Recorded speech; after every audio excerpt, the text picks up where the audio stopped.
He was just a struggling single dad, finishing another long shift on a snowy night until he saw a luxury SUV stranded on the roadside. Inside, a woman lay unconscious, her pulse fading. He didn't know her name. He just knew he had to act. What happened next would change both of their lives forever. If you love heartwarming, inspirational stories that celebrate kindness, love, and second chances, make sure to subscribe to our channel. We've got so many beautiful stories waiting for you. Now let's begin this unforgettable journey. Struggling. Single dad gave CPR to a collapsed CEO. She fell for him the moment. She opened her eyes. The wind screamed down the Colorado highway like a ghost lost in the trees. Snowflakes hurled against the windshield of Jake Holloway's old Ford truck, the wipers thudding rhythmically in a losing battle. The heater was working overtime, but his fingers still ached from the cold. Jake squinted through the storm jaw tight, trying to stay awake after a long evening shift, hauling parts between body shops. In the back seat, a pink backpack lay on its side, half-zipped, with a crumpled permission slip sticking out. He'd promised Lila he'd sign it tonight. Science fair, Saturday. She wanted to build a model of the solar system using old spark plugs. He smiled faintly. That kid could make anything shine. As he rounded the bend, his headlights caught something blinking hazards. A black SUV sat at an odd angle on the snowy shoulder, its front tire partially buried in the drift. Instinct kicked in. Jake eased the truck to the side, grabbed his flashlight from the glove box, and stepped out into the cold. The wind bit through his jacket like a blade. He trudged toward the SUV, boots crunching in the snow, his breath fogging in front of him. Closer now, he saw the driver's door slightly ajar. The interior lights were on, casting a pale glow on the dashboard, and a woman slumped over the wheel. "Ma'am," he called out, knocking on the window. No response. "Hey, ma'am." He yanked open the door. The woman didn't stir. Blonde hair spilled over a camel-colored coat, face pale and lips slightly blue. Jake reached for her wrist, no pulse. A bolt of urgency shot through him.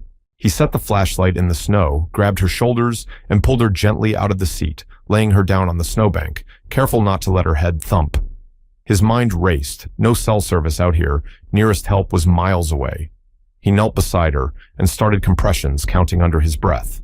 1, 2, 3. The snow fell heavier. His breath came in hard gasps. Every push into her chest felt like a battle against time itself. She was young, maybe mid-30s. Well-dressed, a silk blouse beneath her coat, gold watch still ticking faintly on her wrist. Her heels were buried in the snow. Whoever she was, she didn't belong on this road, not like this. Come on. Jake muttered, checking her airway, giving 2 breaths, going back to compressions. Minutes passed, how many he didn't know. Then a miracle. She gasped. It was faint at first, then more definite. Her eyes fluttered open wide and wild, like someone waking from a nightmare underwater. She tried to sit up, but collapsed again, groaning. Jake placed a hand on her shoulder. Easy. You passed out. You're okay now. Can you hear me?" Her gaze met his, and something in it stopped the world. Panic, confusion, then something else. Recognition. No, more like anchoring. As if she were lost and had just found a lighthouse in a stranger's eyes. Where?" she rasped. "You're okay. I think you fainted. I was driving by and saw your car."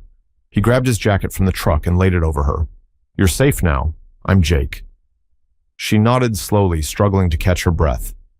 "Evelyn," she whispered, then hesitated. "Eva. Just Ava."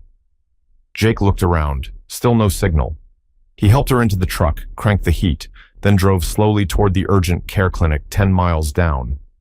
The silence in the cab was deep and surreal.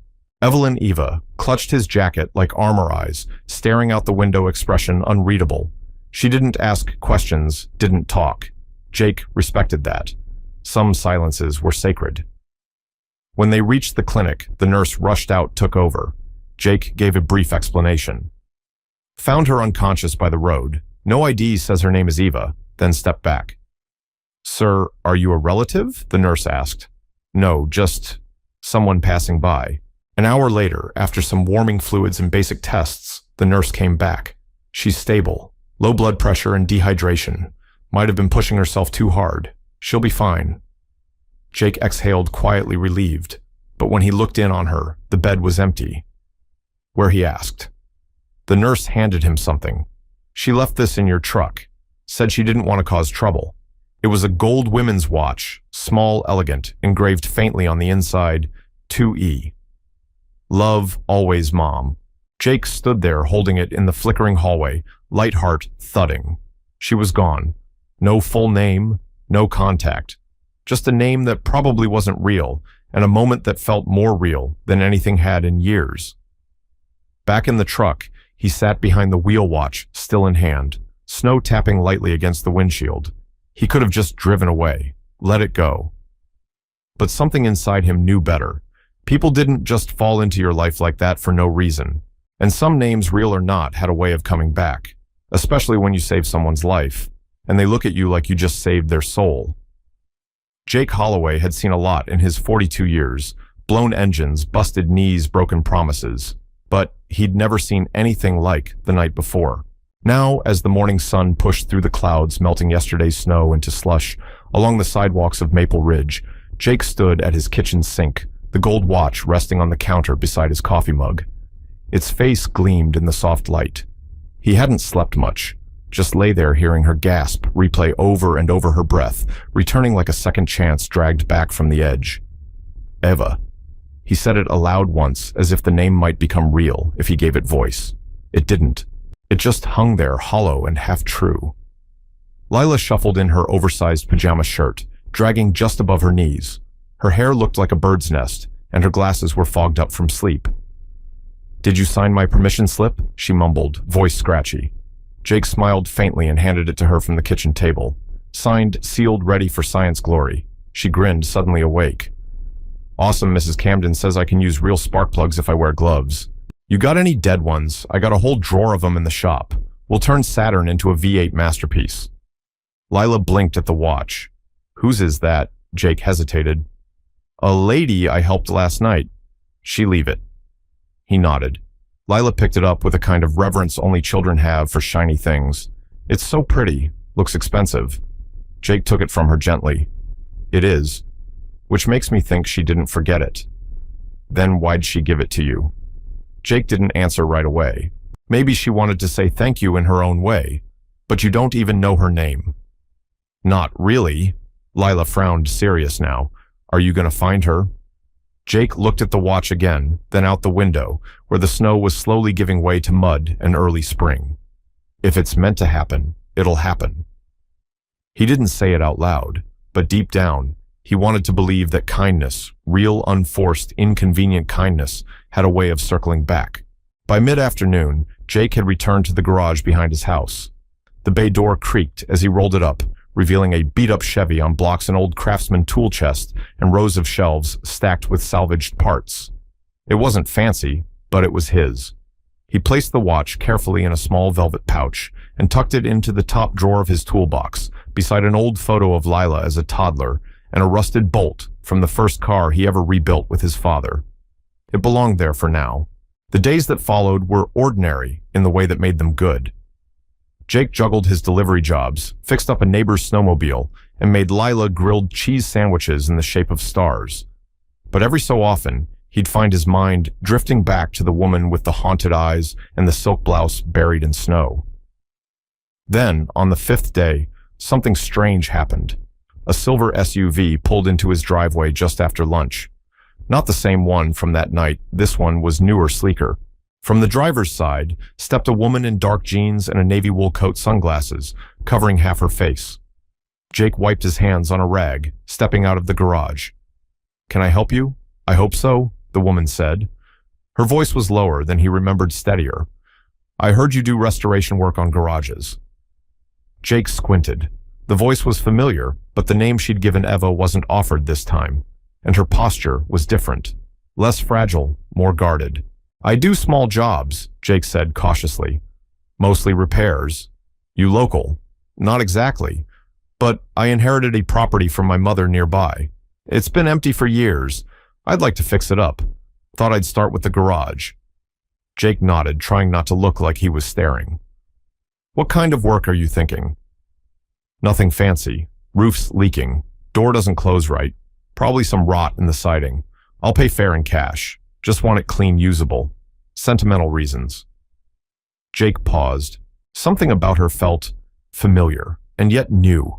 She wasn't pretending not to know him, but she wasn't acknowledging the connection either. "What's your name?" he asked quietly. She hesitated. Then Eva. Jake raised an eyebrow. "Just Eva." Her lips curved just slightly. "For now." There was a silence, but not a cold one. It lingered like snow that refused to melt. By the time Jake followed her to the property, a modest cottage tucked behind a windbreak of pines, he was already hooked, though he wouldn't have admitted it. Not to her, not even to himself. The garage was old, all right. Peeling paint, warped frame vines creeping up the siding like forgotten memories. Jake whistled low. This place hasn't seen a socket wrench since the Reagan administration. She laughed softly, and that sound light unguarded touched something inside him. "I'll need a few weeks," he said.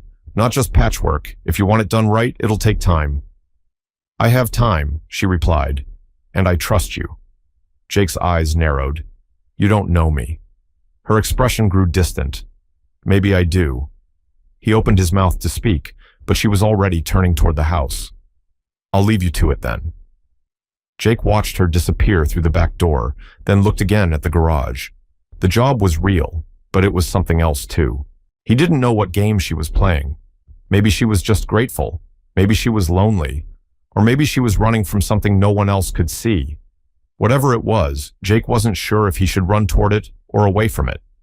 But one thing was certain: she'd come back, not by accident, and she wasn't done with him yet. And maybe he wasn't done with her either. Jake wasn't one to let a woman get under his skin, not since Allison died. Life had trained him to keep his heart locked behind bolts and gears, just like the engines he repaired. But Ava, whoever she really was, had a way of walking past walls without asking permission. She didn't pry, she didn't boast. And that made her harder to read than a wiring diagram on a 1972 Cadillac. The garage she'd hired him to fix sat behind an old cottage with flaking shutters and ivy-choked gutters. It was the kind of place that had been loved once, maybe even mourned. Now it waited in silence for someone to breathe life back into its bones. Jake had started with the roof torn out, shingles, warped beams. Each morning Eva appeared with a thermos of coffee, 2 mugs, and a calm presence that said nothing but somehow filled the air. By the 3rd day, it had become a ritual. She'd lean against the porch railing while he worked. Lila, out of school early that week due to parent-teacher conferences, sometimes joined them crouched nearby with a sketch pad and crayons. She liked to draw the garage in phases before, during, and hopefully after. Eva, for her part, asked questions about things no client usually cared about: why Jake chose certain nails, what kind of wood would hold up best in Colorado's dry winters, how long it took for an oil stain to soak through concrete. She listened, not like a client, not like a boss, but like someone who genuinely wanted to understand. One afternoon, as Jake nailed down the final row of shingles, Eva emerged from the cottage carrying a tray of sandwiches. "Turkey and cheddar," she said. "No mayo. You strike me as a no mayo kind of guy." Jake looked down at his tar-smeared gloves. "You're not wrong." He climbed down from the ladder, accepted the sandwich with a nod. Lila was already munching away, feet dangling from the tailgate of his truck. "You cook?" Jake asked, taking a bite. Eva smiled, faint but warm. "I reheat well." They shared a quiet laugh, the kind that wasn't loud but lingered after it faded. "Why the garage?" Jake asked finally. "You could have hired anyone. Bigger company, cheaper probably." Eva was silent for a moment, eyes following a red bird darting across the trees. "My mother used to keep all my father's tools in there," she said softly. After he passed, she'd sit in that garage some evenings and just listen. To the wind, to the house, settling to the silence. It was her way of staying close to him. Jake set down his sandwich, brushing crumbs from his jeans. "So why now? Why fix it after all these years?" Eva looked at him then, really looked. "Because someone reminded me that the past doesn't fix itself. You have to choose to repair it." Jake didn't know what to say to that. He didn't know who she really was, or what kind of life she'd lived before their paths crossed on a snowy night. But he knew the look in her eyes. It was the same look he saw in his mirror after Allison died. The next morning, Jake arrived to find Eva and Lila sitting on the porch steps, laughing over a comic book. The scene stopped him cold, like something out of a painting he didn't realize had been missing from his life. "Dad," Lila called. "Eva says I can paint the garage door when you're done. Can I please?" Jake blinked. "Paint it?" Eva raised her hands innocently. "Just a little mural, something cheerful." Jake tried to play the gruff card, but Lila's hopeful grin made it impossible. "Fine," he said, sighing with mock defeat. But no glitter. Lila squealed and hugged Eva. "You're the best." Eva looked surprised, touched even, as if the hug had reached someplace deeper than she expected. Jake watched it unfold from the ladder, something swelling in his chest. He hadn't felt in a long time the early murmur of belonging. Later that day, Jake was replacing the warped trim along the garage's foundation when Eva approached with a roll of painter's tape and a small plastic tub. "I picked up primer and outdoor paint," she said. "Soft green, like pine needles in spring." "You don't waste time," he said, raising a brow. "I like getting things done. That's not a crime, is it?" "No," he said then after a pause. "It's familiar." They stood there for a moment, the breeze catching Eva's hair, the sound of Lila humming nearby. Jake glanced sideways. "You're not from around here. That obvious." Eva's smile faltered slightly. "I was. Once. A long time ago. And now," she looked out toward the mountains. "Now I'm not sure where I belong." Jake leaned on his hammer. "You and me both."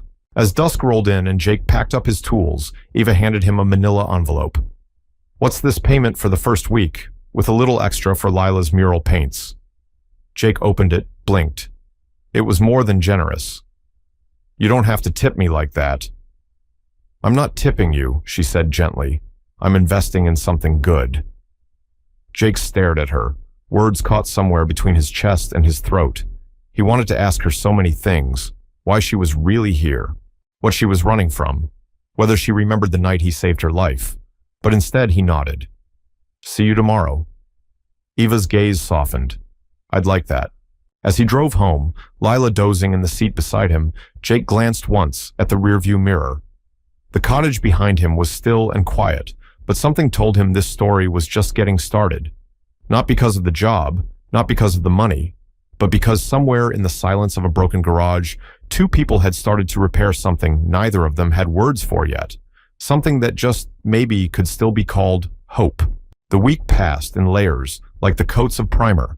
Jake was laying on the garage walls. Quiet, consistent, deliberate. Morning frost gave way to mild afternoons, and with each passing day, Jake found his guard easing in ways that startled him. Eva never asked too much and never said too little.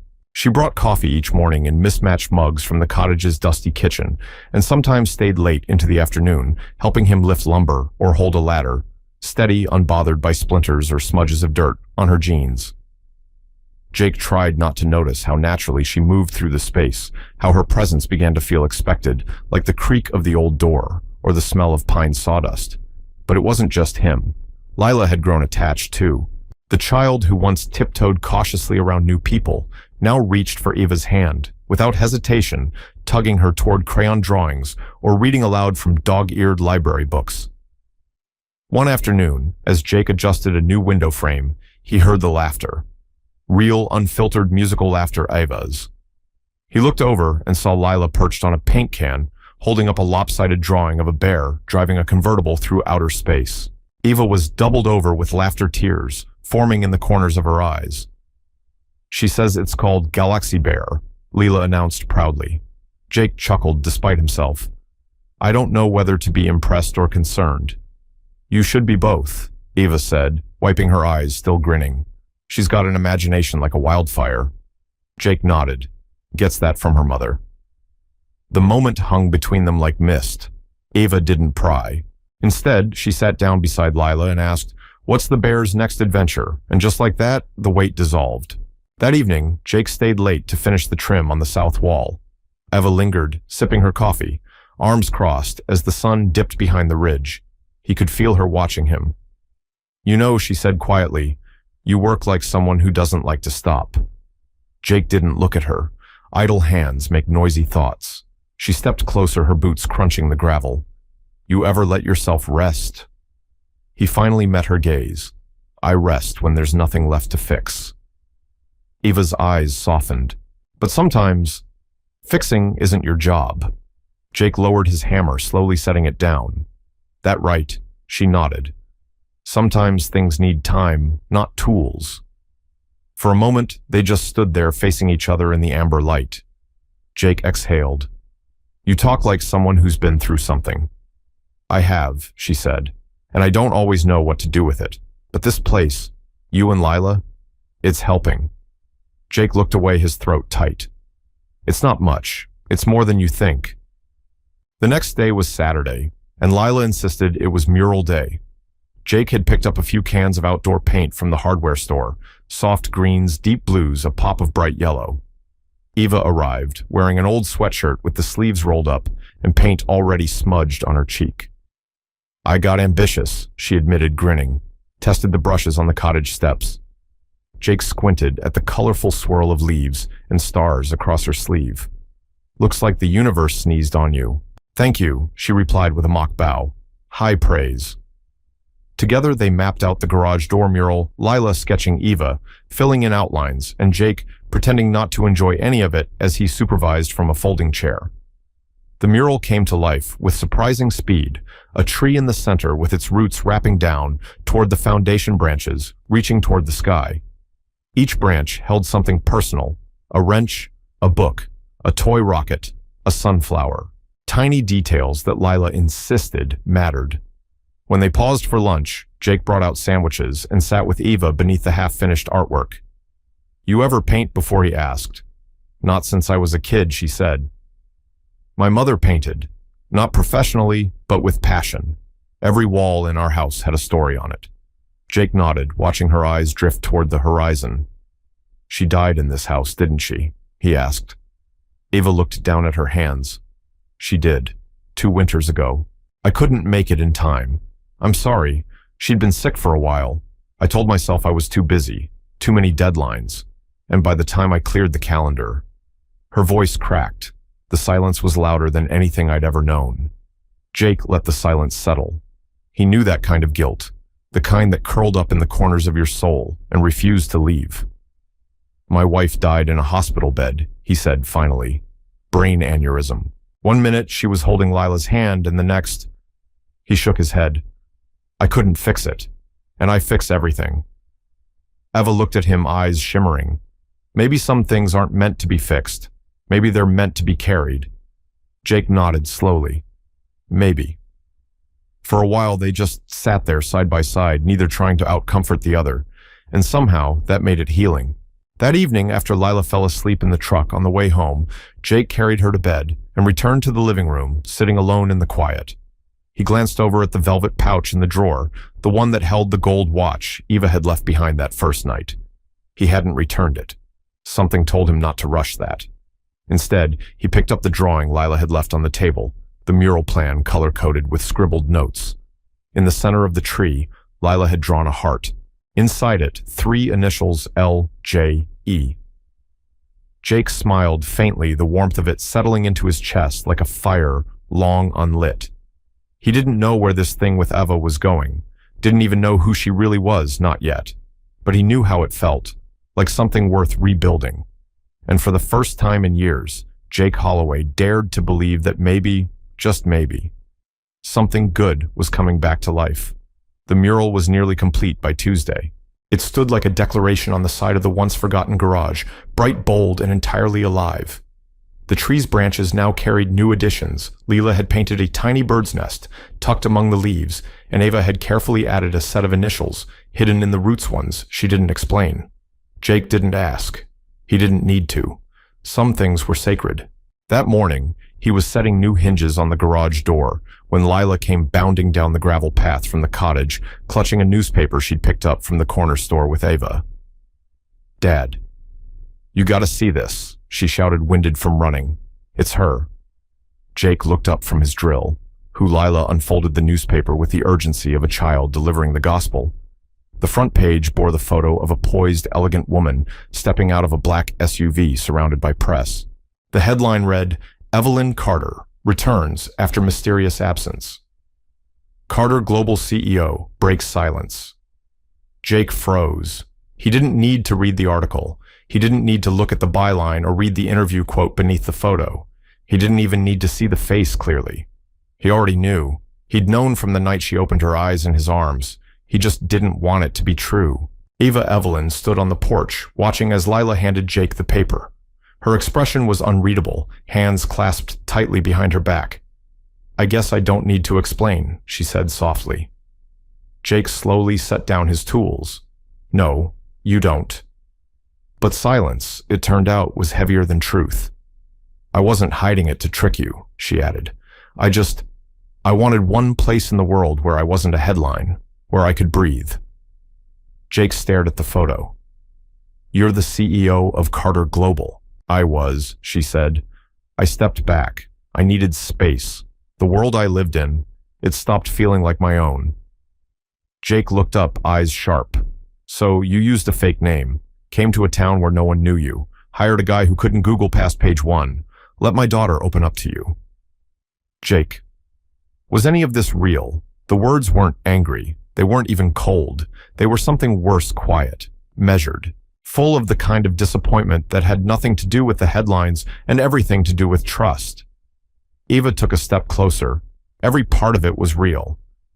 "You, Lila, this garage, this is the first thing in years that's felt real to me. I didn't know how to tell you because I didn't want to lose it. You still lied," he said, voice rough. "You let us believe you were someone else. I didn't mean to deceive you. I just didn't want who I was to matter." Jake shook his head, jaw clenched. "It always matters, especially when people are choosing whether to let you into their lives." A long silence settled between them. The mural loomed behind her, a bright, beautiful lie, or maybe a truth she had no idea how to live yet. Eva looked down. "I'll go, if that's what you want." Jake hesitated. He thought about the laughter, the mural, the way she'd held Lila's hand without even thinking. He thought about the morning coffees, the quiet afternoons, the ache in his chest that had started to feel alive, and yet he couldn't stop the voice in his head. "You're just a footnote in her runaway story, a detour, a break before she goes back to her real life." "Maybe that's for the best," he said finally. Eva flinched as if slapped. "Right," she whispered and turned away. Jake didn't stop her. He didn't look back. But deep in his chest, something small and soft began to tear. That evening, Lila wouldn't speak to him at dinner. She pushed her macaroni around on the plate, arms crossed.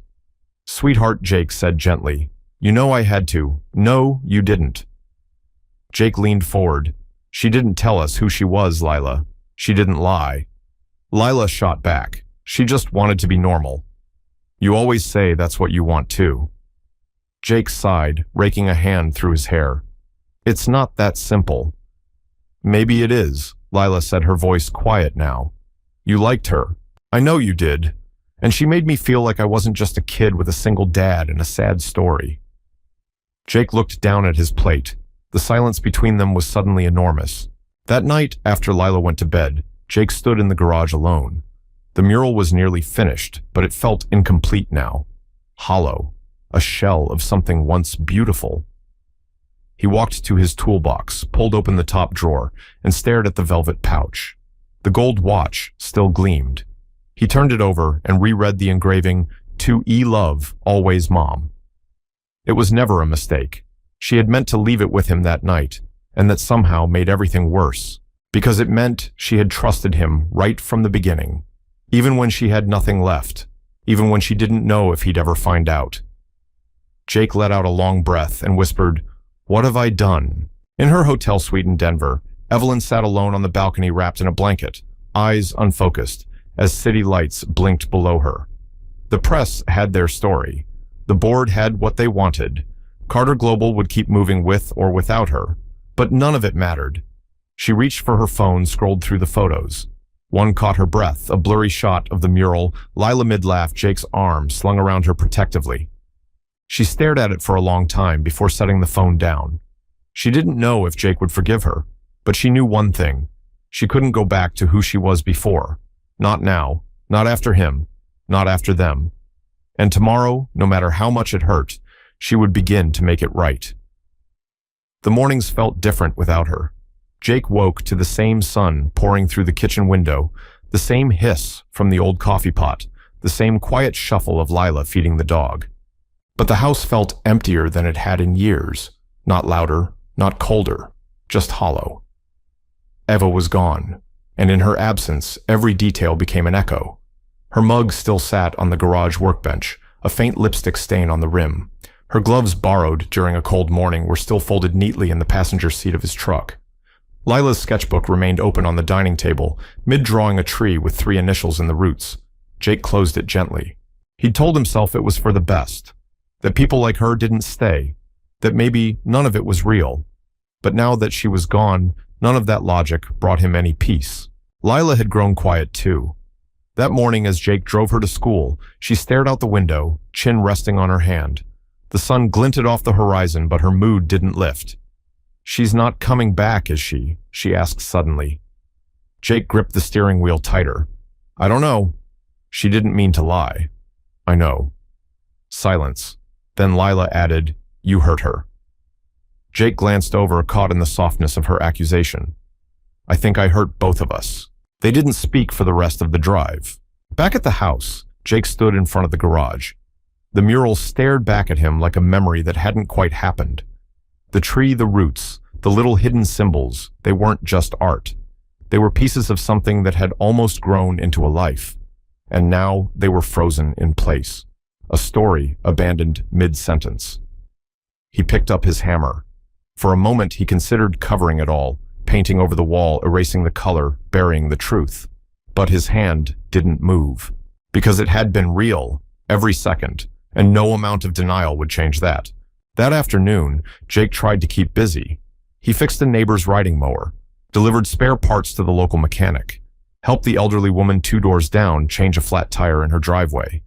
But his mind drifted over and over to the hotel she must have gone to her office in Denver, to the words he should have said and the kindness he should have returned. He remembered what she told him. Sometimes things need time, not tools. He'd responded like a builder. But maybe she'd spoken as someone asking for healing, and he hadn't heard her. That night, he opened the drawer again. The velvet pouch was still there. He unwrapped it slowly, holding the gold watch in his palm, then ran his thumb over the engraving, "To E Love, Always Mom." He remembered her telling him how her mother used to paint stories on the walls. This watch hadn't been a tip. It had been a thread she'd left, hoping he might follow it. In Denver, Evelyn sat in the boardroom surrounded by voices and spreadsheets and proposals. Men in ties spoke in percentages. Women in heels clicked down the hallway with urgency. Her name appeared in headlines again. CEO resurfaces after break. Market reacts. Favorably, but none of it touched her. She sat at the head of the table, staring out the glass wall, at the city lights, feeling nothing but weight. A week ago, she'd been in a small garage, hands stained with paint, laughing over grilled cheese and galaxy bears. And she had felt real. Now she felt like a ghost in her own life. Her assistant knocked gently. "Ms. Carter, you have a video message waiting from a school administrator in Maple Ridge." Evelyn turned surprised. "Maple Ridge?" "Yes. She said it's about a student, Lila Holloway. She didn't leave a message, but asked you to call back if you have a moment." Evelyn's heart caught. She didn't hesitate. Back in Maple Ridge, Jake walked into Lila's room to check on her. She was under the blanket with a flashlight reading an old book Eva had left behind, The Secret Garden. "She used to love that one," Jake said quietly. Lila looked up. "Did she say that?" Jake nodded. "Told me her mother read it to her when she was little. Every spring." Lila pulled back the blanket. "Dad, if someone says sorry, even if it's late, is it okay to forgive them?" Jake sat on the edge of the bed. "Sometimes the best kind of forgiveness is the one that surprises even you." Lila blinked. "So, would it be okay if I told her I forgive her?" Jake smiled, touched her hair. "I think she'd be lucky to hear it." That night, Jake stood on the porch, coffee in hand, staring up at the stars. The sky was unusually clear, the kind of clarity that didn't offer answers, but gave you space to ask better questions. He didn't hear the car at first, didn't register the soft purr of an engine or the crunch of tires on gravel. But then a door shut, and footsteps. He turned slowly. She was standing at the edge of the driveway, coat buttoned, hair loose, eyes tired, but burning with something he couldn't name. Eva. No headlines, no entourage, no pretense. Just her. Jake stepped down the porch steps. The distance between them was only a few feet, but it had felt like miles for days. "I shouldn't have left like that," she said quietly. "I shouldn't have let you," he replied. They stood there, snow beginning to fall again, gentle and slow, the world holding its breath. "I came back," she whispered, "because you were the only place I didn't feel lost." Jake took a step closer. "I thought I needed honesty. Turns out, I needed you." Her eyes welled, but she didn't blink. "Still think this garage is worth fixing?" she asked, half a smile curling her lip. Jake reached into his coat pocket and pulled out the gold watch. "I think we both are." And then, in the soft hush of falling snow, something finally healed. The next morning, the air was crisp and still, and the frost clung stubbornly to the edges of the garage roof. Jake stepped out with a fresh mug of coffee and found Eva already there, kneeling beside Lila in front of the mural. The two were laughing softly as Lila carefully painted a tiny red cardinal into the tree's topmost branch. The sound of their laughter, gentle, unforced, was a balm Jake hadn't realized he needed. It was as if the last few days, with all their confusion and silence, had melted into something simpler, more honest. He stood quietly watching them, unsure whether to interrupt. Lila spotted him first. "Dad, look, the bird's almost done," Eva said. "Cardinals mean people you miss are still watching you." Jake nodded, his eyes never leaving Eva. "Sounds about right." Eva looked up at him, her expression unreadable, but this time there was no need to read between the lines. She was here, present, solid. After breakfast, Jake pulled her aside just behind the garage where the ivy crept along the fence.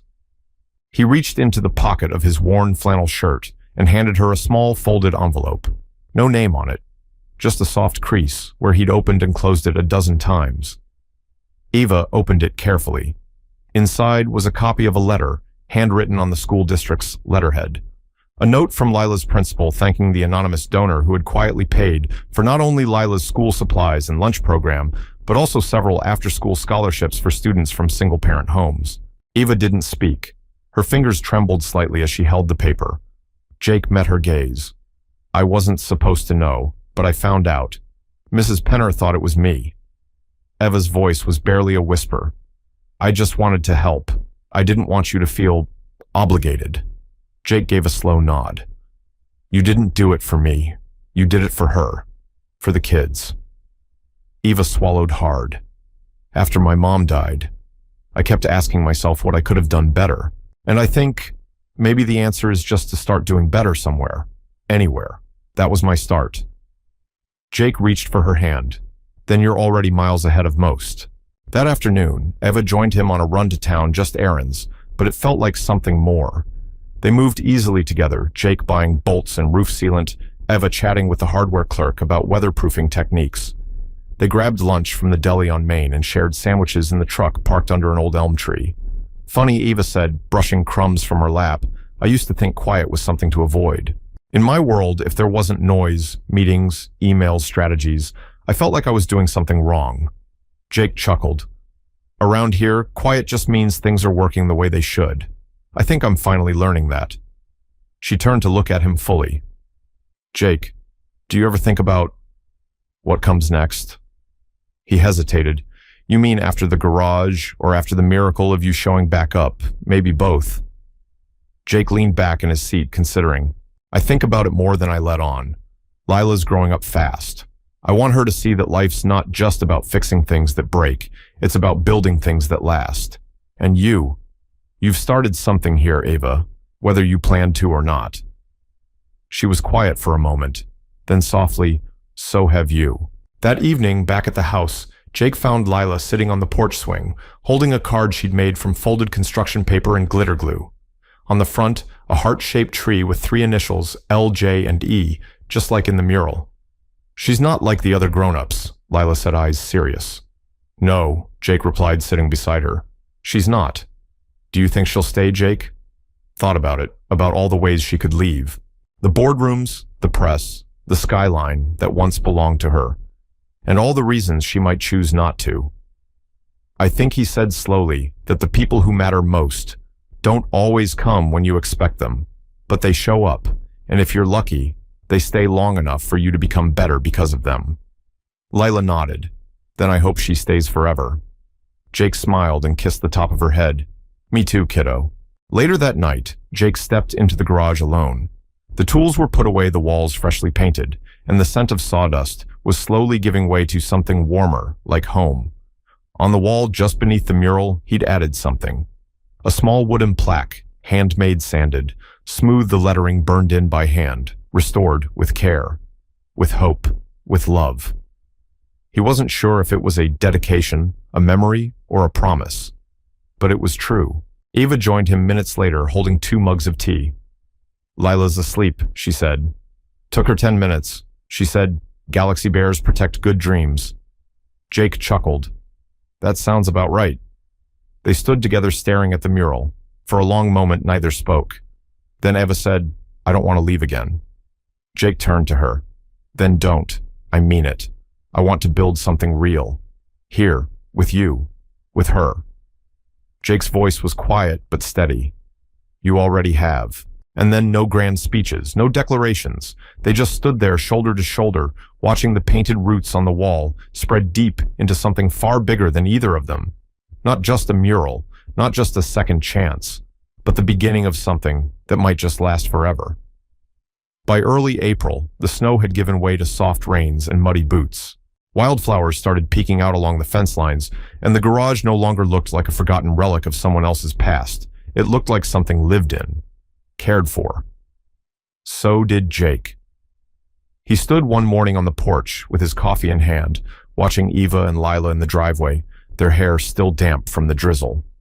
They were fitting an old wooden bench with new slats, giggling, as Lila insisted one of them had to carve their names into the side once it was done. Like pioneers, she said proudly. Eva caught Jake's eyes and smiled. He smiled back, slower, deeper, the kind of smile that said, this feels real now. Inside the garage, a new shelving system had gone up. Eva had insisted on it. No offense, but chaos with charm is still chaos, she'd told Jake, teasing. He let her organize the tools-labeled drawers and even rewire the lighting with the help of a retired electrician she'd met at the farmer's market. Retired doesn't mean useless, the man had joked. It just means I finally get to choose the projects that matter. Jake found himself repeating that line days later while sitting on the back step, Eva beside him, Lila playing hopscotch in the driveway.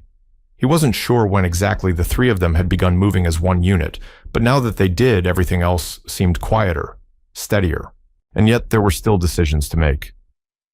One afternoon, Jake got a call from an old friend, Riley, a shop manager in Boulder. I've got an opening, Riley said. Full-time benefits, good pay. I need someone I can trust. You'd be a perfect fit. Jake looked over at the garage, the house, and the faint outline of Eva's silhouette behind the window. I'll think about it, he replied, but the thought wouldn't leave him. That night, after Lila had gone to bed, and the house had settled into the creaks and sighs of old wood and quiet peace, Jake found Eva sitting in the garage, barefoot, staring at the mural like it might change. She looked up when he entered. You okay? He sat beside her on the bench. Riley offered me a job in Boulder. She turned to face him. A good one. Very. It's stable, solid. Would mean better schools for Lila. More certainty. Eva hesitated. Do you want to take it? I don't know, he said honestly. I've spent years making decisions based on survival. This would be the first one I've made thinking about the future, about living, not just getting by. They sat in silence for a moment. Then she said, when I first came here, I thought this would just be a layover. A pause before life restarted. But now, I wonder if the life I wanted all along started right here. Jake looked at her, the warmth in his eyes, quiet but unmistakable. So, what do we do? We build, she said softly. Whatever that means, whatever that looks like. 2 days later, Eva showed Jake a folder. What's this? He asked. A transfer of ownership, she replied. The garage. It's yours. Jake stared at the paperwork. His name was at the top, signed, notarized, legally, airtight. I can't take this, he said. You already did, she said gently. When you showed me what integrity looks like. When you didn't ask for anything, but gave everything anyway. This is yours, Jake. Not because you need it, but because you deserve it. Jake blinked back the sting in his eyes. How did you know this is what I needed? Because I once needed it too, she whispered, and someone believed in me before I believed in myself. He reached out, squeezed her hand. Then let's make this place something more, something for people like us. She nodded. That's the plan. That weekend, they put up a new sign over the garage entrance. Not flashy, not commercial, just carved wood, hand-painted by Lila Holloway and Hope Repairs Restoration's Second Chances. It didn't need to say more. The town noticed. Neighbors came by with questions. A woman asked if Jake could help fix up her late husband's motorcycle. A young teen asked if he could intern for the summer to learn the trade. An elderly man dropped off a toaster just for the company. Ava watched it unfold from the porch hands, tucked into her sleeves, heart fuller than it had been in years. Later that evening, as they closed the garage and locked the tools away, Lila ran to Ava and asked, "Can I tell people you're staying for good now?" Ava looked down at her, then at Jake. "You can tell them I've found good, and I'm not letting it go." Jake scooped Lila up and spun her in a circle. "Guess we're officially open for business." Lila giggled. Even galaxy bears need tune-ups sometimes. Jake and Eva laughed, their laughter echoing into the dusk. That night, as twilight deepened and stars scattered across the sky, Jake stood on the porch with Eva, shoulder to shoulder. The garage behind them glowed with soft golden light. He turned to her. "You know," he said, "I never asked, what made you collapse that night on the road?" Ava didn't look away. "I ran myself empty. I was trying to prove something to everyone, trying to be someone perfect. I lost myself. And now I'm remembering who I really was, before all that. And maybe who I could be with the right people beside me." Jake nodded. "Then I'm glad I was driving by." She leaned into him, her head resting on his shoulder. "So am I." And beneath the quiet night sky, beneath the tree, with initials in its roots beneath the roof, they rebuilt together. Something strong had taken hold, something earned, something worth holding on to. It was a Thursday afternoon when Jake found the envelope. He hadn't been expecting mail, certainly not mail addressed in handwriting, so elegant it didn't look like it belonged in a town this small. The return address was from a legal office in Denver. He opened it standing at the workbench in the garage, his hands still streaked with grease and his shirt dusted with sawdust. Inside was a letter, a formal one, deed transfer, property rights, new business classification. And at the very bottom, effective immediately, the entire property known as the Holloway Garage and Lot is now under full ownership of Jacob Thomas Holloway. No payment required, no loan to repay, no strings. Jake read it twice, then once more. The garage, the land, everything was his. He looked around, suddenly struck by the quiet hum of the place. The mural on the far wall, the new shelves, the scent of pine and oil. The life that had been built slowly, one act of kindness at a time. Ava. She had done this, without ceremony, without a grand gesture, just a quiet act of faith. He drove to the cottage immediately, barely remembering to wipe his hands. Ava answered the door in her paint-splattered sweater hair, pulled back bare feet. "Everything okay?" Jake didn't speak right away. He held up the letter. She glanced at it, then met his eyes. "You did this," he said. "I didn't do it for you," she replied gently. "I did it because it was already yours. You just hadn't signed the paper yet." Jake stepped into the doorway, heart pounding. "You could have waited. Told me. Made it into a moment." She smiled softly. Not everything good needs a spotlight. Jake folded the letter and slid it back into the envelope. "You keep catching me off guard." "You've been catching people your whole life," she said, stepping closer. "Someone needed to catch you for once." That night, Jake found himself pacing the porch after Lila went to bed, the letter still in his pocket, heavy in a way that had nothing to do with ink or paper. He had known grief. He had known loss. He had known what it felt like to rebuild from nothing. But now, he was starting to know grace. He wasn't sure what to do with that. Wasn't sure he deserved it. The door creaked open behind him. Eva stepped out with 2 mugs of cocoa.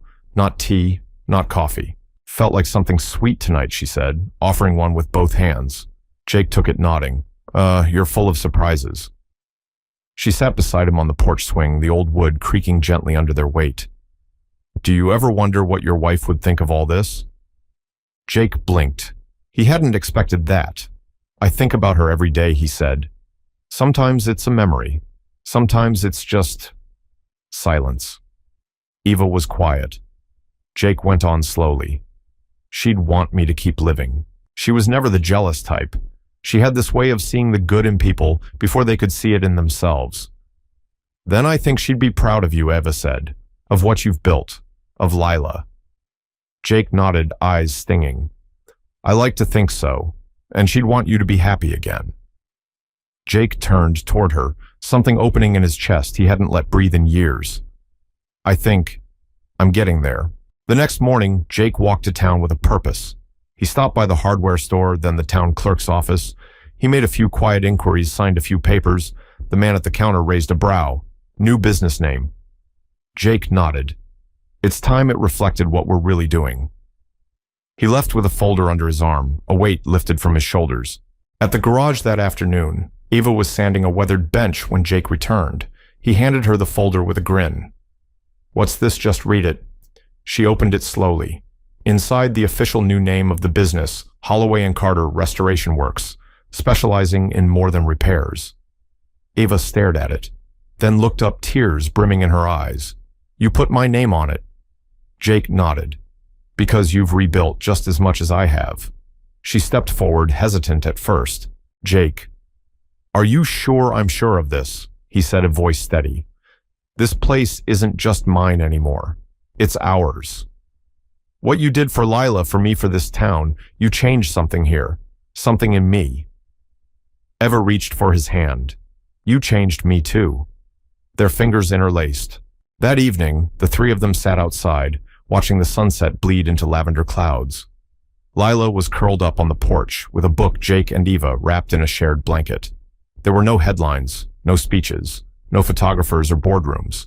Just a mechanic, a woman who had once been a runaway CEO, and a girl who painted galaxies in her notebook.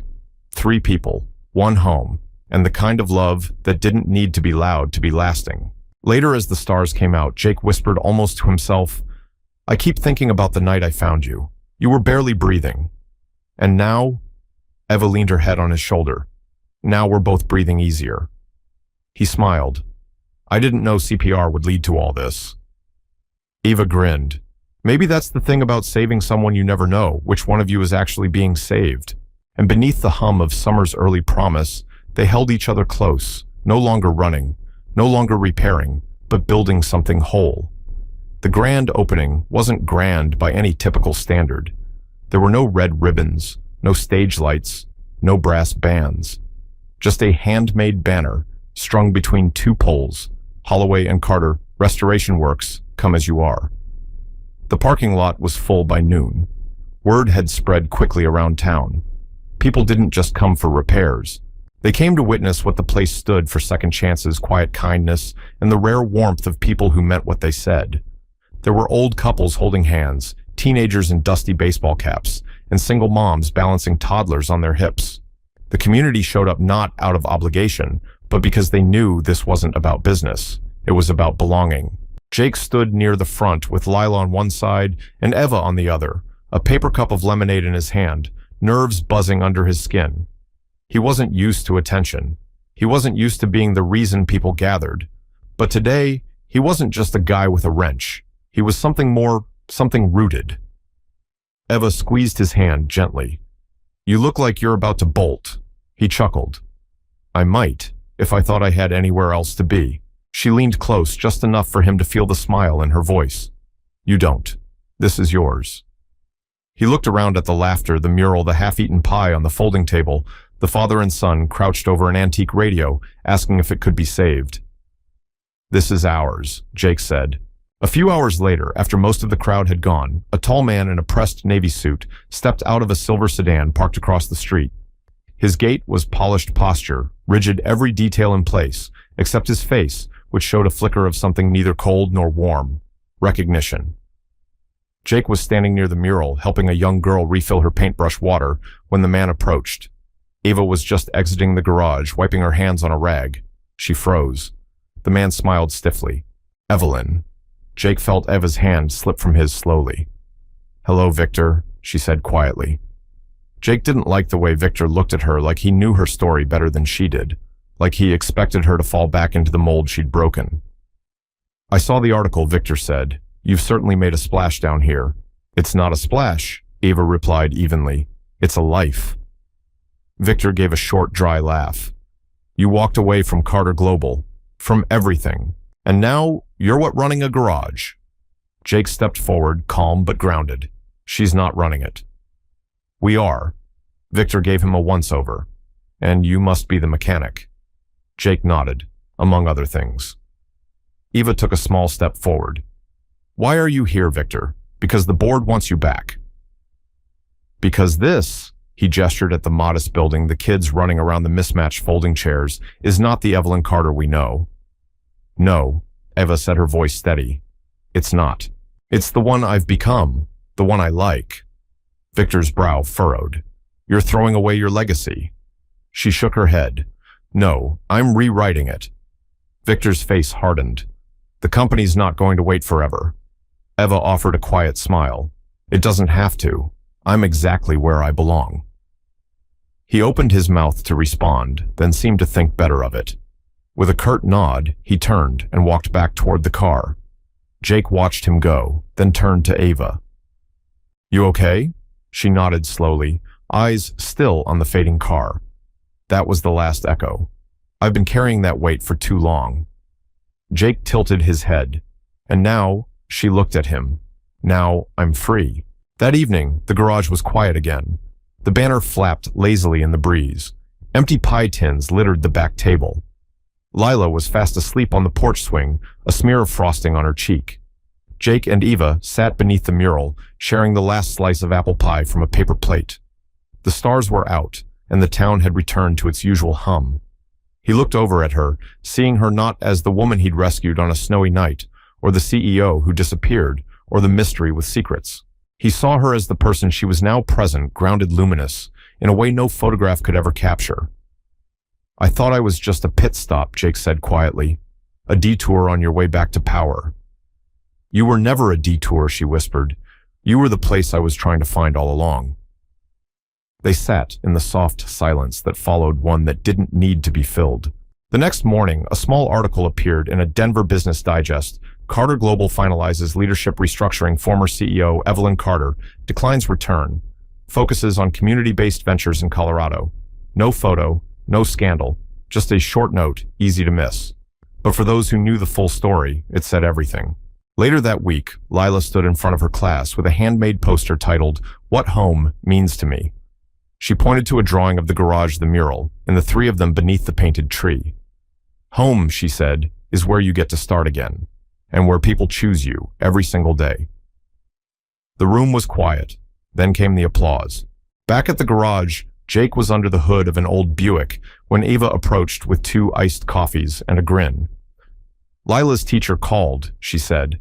Apparently, her speech made 3 parents cry. Jake grinned. "That's my girl." Eva handed him a coffee. "She wants to help paint another mural. On the inside this time. Something about stars and gears and emotional torque." Jake laughed. "I have no idea what that means." Eva smiled. "Neither do I, but I think it's going to be beautiful." They clinked coffee cups, then went back to work side by side, hearts lighter than they'd ever been. And for the first time in both their lives, they weren't rebuilding what had been lost. They were building what they had found. Rain returned the next morning, not the bitter kind that came with winter, but a spring rain, soft and steady, draping the town in silver threads. The garage stood quiet, doors closed for once, the sign swaying gently in the breeze above Holloway and Carter, repairs, restorations, second chances. Jake stood inside at the workbench, staring at a carburetor he wasn't fixing. The radio played low, some old blues tune Lila had recently decided was real music, but his hands were still. Across the room, Eva packed up a donation box for the town's new family shelter. Lila had outgrown half her wardrobe, and Eva had quietly started organizing donations from others too. She didn't brag, she just did. Jake watched her, more than the rain, more than the broken tools, more than the clatter of the old fan overhead. She caught him staring and gave him a questioning glance. Something wrong with the carburetor. Probably nothing compared to what's going right, he murmured. Eva tilted her head. That's either really sweet or very concerning coming from a mechanic. Jake smiled, but it faded quickly. I've been thinking. Oh boy, I got a call this morning, he said. From Boulder. Eva's hands paused on the cardboard flap. Riley again. He nodded. Same offer, same steady paycheck, good benefits. A shop with 4 bays and a lift that doesn't creak like an old man's knees. Eva tried to keep her voice even. And I told him I'd think about it. Again. She nodded slowly. It's a good opportunity. Yeah, it is. He walked over, wiped his hands on a rag, and leaned against the table across from her. But he added, so is this. She looked up at him, guarded. You don't owe me anything, Jake. Don't stay for the wrong reasons. He stepped closer, voice low, sure. I'm not staying out of guilt. I'm staying because for the first time in a long time, I'm not fixing someone else's mess. I'm building something that matters. And not just the garage. Eva's eyes shimmered, but she blinked it back. I don't want you to regret choosing me over your own future. Jake reached for her hand. You are my future. You and Lila. This town. This work. This life. It's not a fallback. It's the path. And I know that now. She looked down at their hands, then back at him. Then let's build it. All of it. He leaned in and kissed her slow and quiet, like a promise that didn't need grand words. Just presence. Just truth. And in that kiss was everything they'd both lost and everything they were daring to begin. That afternoon, a surprise visitor arrived, a woman in a tailored blazer and rain boots, carrying a camera bag and a wide smile. Don't worry, she said, stepping into the garage. I'm not with the press. I'm with Community Roots magazine. We do profiles on small-town revival stories. Heard about your grand opening. Jake raised an eyebrow. We didn't send out press. She grinned. You didn't need to. Someone sent us a photo of your mural with a note that read, sometimes restoration begins with people, not machines.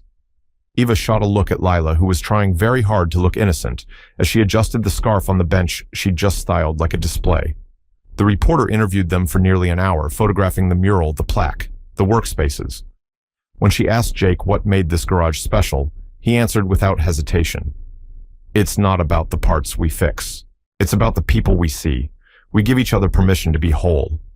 She paused, her note-taking visibly moved. You'll be in next month's issue. People need stories like this. Eva smiled softly. So do we. Later that week, Eva drove out to the town clerk's office alone. The receptionist, a woman named Margie, with a teacup always in hand, looked up with surprise. Well, hello, Miss Carter. Just Eva now, she said. I'd like to file paperwork for a new nonprofit. Margie blinked. Oh, it's a community foundation to support working families, single parents, small business apprenticeships, housing grants. Margie set down her tea. That's a big mission. Eva nodded. So is healing. But it starts small. Margie smiled and pulled out the forms. What are you calling it? Eva hesitated for a moment, then said, the Lila Foundation. On Saturday, the garage held its first free workshop for teens, basic maintenance, and self-reliance. 10 kids showed up. Jake showed them how to change a tire, check oil levels, and sharpen a sense of pride in their own hands. Eva stood in the back arms, folded beaming, as Jake made engines sound like poetry. At the end, one boy lingered behind. You really think I could be a mechanic one day? He asked. Jake crouched to eye level. I think you already are. You just haven't gotten your hands dirty enough yet. The boy grinned and nodded, then ran off to catch his ride. Eva joined Jake as he cleaned up. You keep saving people. Jake looked at her. You keep giving them something to come back to. That night, as the rain returned, Jake stood on the porch with Eva and Lila. The town was quiet again. The sign swung above. The mural glistened slightly under the damp. Lila tugged Eva's sleeve. Do you think we'll always live here? Eva knelt beside her. I think home is wherever people choose to love you. Lila nodded, thoughtful. Then we're already home. Jake wrapped an arm around both of them. The rain softened, the wind stilled, and in the silence that followed, a deep and certain peace settled in. Not the end of something, but the near beginning of everything that finally made sense. Together, at last. The summer sun rose slow and golden over Maple Ridge, casting warm light across the garage roof and painting soft shadows through the cottonwoods that lined the gravel road. It was the kind of morning that didn't ask for anything. It simply arrived calm and complete. Inside the garage, the air hummed with life. Jake was tightening the final bolt on a vintage Harley, while Lila sat cross-legged nearby, narrating her how-to sketchbook aloud as she drew each step with colored pencils. Eva stood at the front desk, organizing registration forms for the Foundation's next apprenticeship cycle. 3 new teens were joining next week. A year ago, none of this existed. No workshop, no laughter echoing through the rafters. No names etched into wood and paint and memory. But now it was alive, earned, rooted. That afternoon, the town gathered at the community field for the official opening of the Carter Holloway Commons, a green space rebuilt from an abandoned lot behind the post office. The playground equipment gleamed, the walking trails curved along flower beds and shaded benches, and a small amphitheater stood at the edge, ready for school plays, outdoor movies, and voices that needed space to grow. At the center stood a sculpture carved from reclaimed metal, twisting into the shape of a tree with branches stretched upward, and 3 initials welded discreetly into the roots, LJE. No plaque, no speech, just quiet meaning. Jake stood with Eva and Lila at the edge of the crowd arms, around both of them. People passed by, offering thanks, hugs, handshakes. A retired teacher wiped tears from her cheeks. A teenager snapped a selfie beside the sculpture and whispered, "This place saved me." Eva leaned into Jake's side.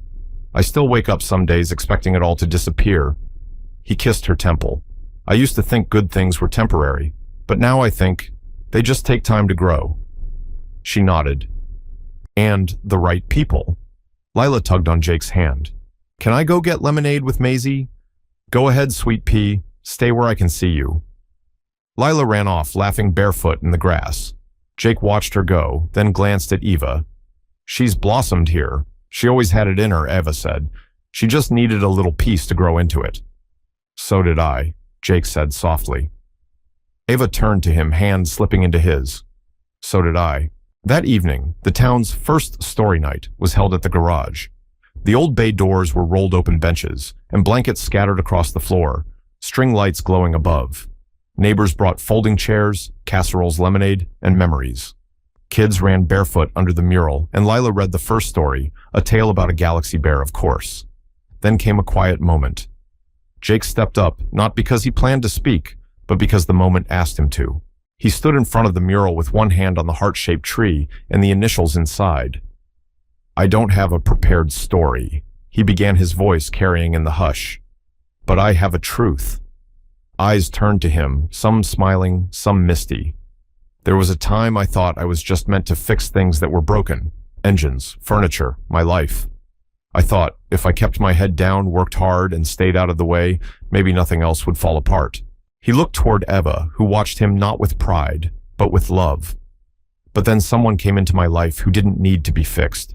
She just needed to be seen. And when I saw her, really saw her, I realized something I hadn't allowed myself to believe in a long time." He paused. The room waited. That maybe I could be part of something not broken. Maybe I could be part of something whole, something healing. He turned to Lila. "My daughter taught me to hope. Eva taught me to stay." He exhaled. "And this garage, this town, taught me that restoration isn't about going back. It's about moving forward together." Silence, then applause. And with it came that unnameable feeling, the one that wrapped around the room like a warm quilt. The one that said, "We're not alone anymore." Later that night, long after the crowd had dispersed and the laughter faded into memory, Jake sat on the porch with Eva and Lila, wrapped in a blanket under the stars. Fireflies blinked across the yard like nature's applause. A soft breeze rustled the leaves overhead. "I think this was the best day ever," Lila murmured sleepily, head resting on Eva's lap. Eva brushed a strand of hair from her forehead. "I think I agree." Jake held them both with one arm, his heart full, in a way he never thought possible again. "You know, that night I found you on the road. I thought I was saving a stranger. But the truth is," Eva looked up at him, waiting, "you saved me right back." She smiled, eyes glistening. Then maybe we both got a miracle. He kissed her softly as Lila drifted to sleep. And as the stars shimmered overhead and the mural glowed faintly in the distance, the quiet truth of their journey settled in. Some love stories don't begin with grand gestures or perfect timing. Some begin in the snow with a heartbeat returning, and end under the stars with three people who finally found home, not because they were looking for it, but because they were willing to build it together. We'd love to hear from you. Where are you watching from, and what part of the story touched you the most? Let us know in the comments below. Your words mean the world to us. If you haven't already, don't forget to subscribe so you never miss another heartfelt story like this one. Thank you so much for watching and for being part of this growing community. Until next time, take care, stay kind, and keep believing in second chances.